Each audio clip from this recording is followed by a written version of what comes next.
Technical update from the LMAX Exchange Research and Analytics Desk for Tuesday, June 16th, 2015.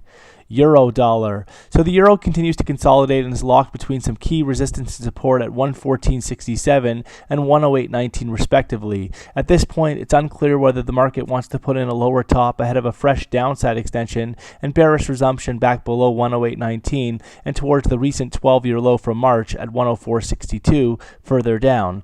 Or if the market wants to take out recent highs at 114.67 to open the door for a more extended correction to the top side towards 120 before the medium and longer term downtrend reasserts.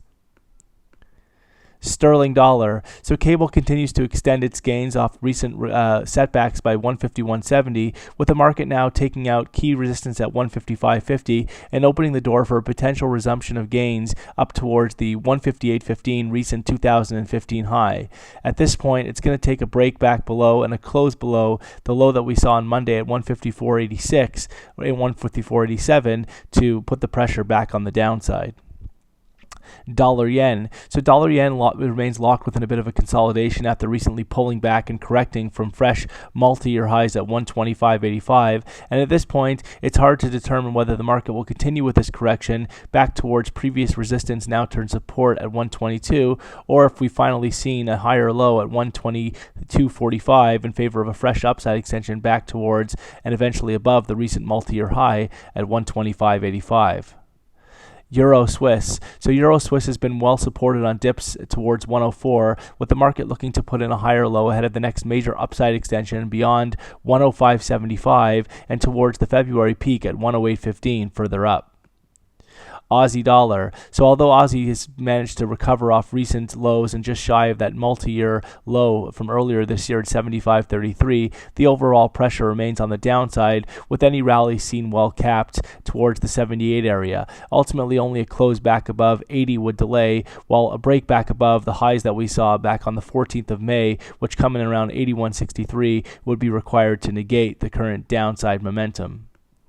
Dollar CAD. So dollar CAD looks like it wants to put in a higher low down in the 122 area ahead of the next major upside extension back above recent highs around 125.65 and towards a retest of the 2015 peak at 128.35 further up. At this point, only a daily close back below 122 would delay the outlook. Kiwi dollar. So Kiwi remains under pressure just off recently established fresh 2015 and multi-year lows the other week at 69.42, and deeper setbacks are seen now eventually down towards the next key major psychological barrier at 65 over the coming weeks. At this point, any rallies in this market should be very well capped towards 72, while ultimately it would require a break back above 75 to really force a shift or potentially delay the bearish outlook for this market. SPX 500. So the S&P 500 continues to show signs of major topping since putting record highs in the other month at 2137, and deeper setbacks are now seen towards a retest of critical support, which comes in the form of the 2040 low that we saw back on the 11th of March. A break below 2040 will do a good job of confirming this toppish structure and open the door for a more significant, intense acceleration of declines. Gold. So gold continues to be very well supported around 1170, with the market unable to close below the level and since bouncing back above 1180. The market is looking to carve out potentially a longer term base, though we will need to see a break back above recent highs at 1232 to strengthen this outlook and open the door for an acceleration back above 1300. A close back below 1170, however, would delay this prospect and open the door for a more immediate retest of the 2014 base, which comes in at 1131.